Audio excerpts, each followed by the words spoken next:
Inig ka buntag mo dyan atong madali-dali no kanang sudan sa buntag ba magprito nya kung walay bulad or itlog isda mo dyan atong madali-dali og lutuon sa buntag kay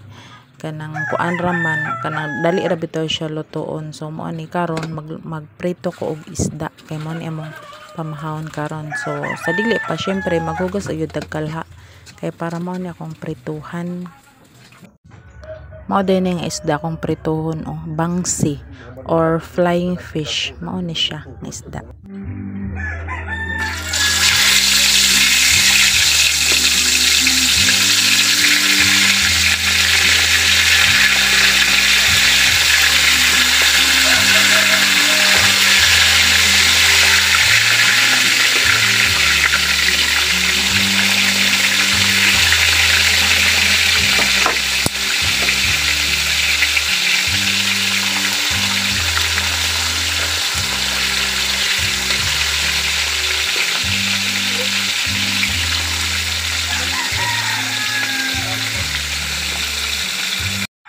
Anya luto na atong pinirito nga isda. Mao ni atong pamahaw karon napoy isa ka saging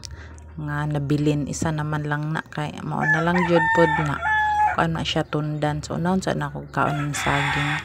kay isa naman nga para kanang lami pod siya nya basta kanang last na lang bitaw pod na saging no ambot ba pod nga pag last na murag lami naman noon siya nga saging nya tamis na siya ba nga kung daghan pa sa lamisa murag di pa kaganahan mo kaon murag labay-labayan ra nimo pero kung isa na lang lami na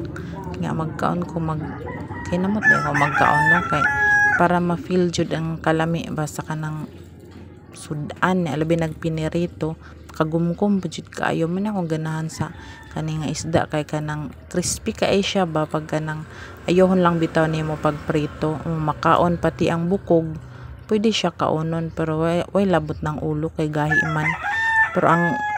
kani nga isda lami gid siya ay kay kanang kuan siya lahi siya glasa kontra sa uban nga isda mo nang ganahan pud ko ani niya kanang basta magpalit kog isda ilain-lain ako ba kay para bitaw kanang kani atong mga dila no kay mangita pud siya kanang lami nga kanang panlasa.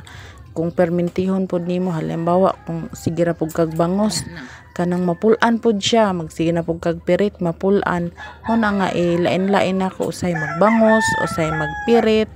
usay kani bangsi nga pag makaluwag-luwag pud katupong mga tangigi ana ba kanang mga lami pud nga isda mo na nga kanang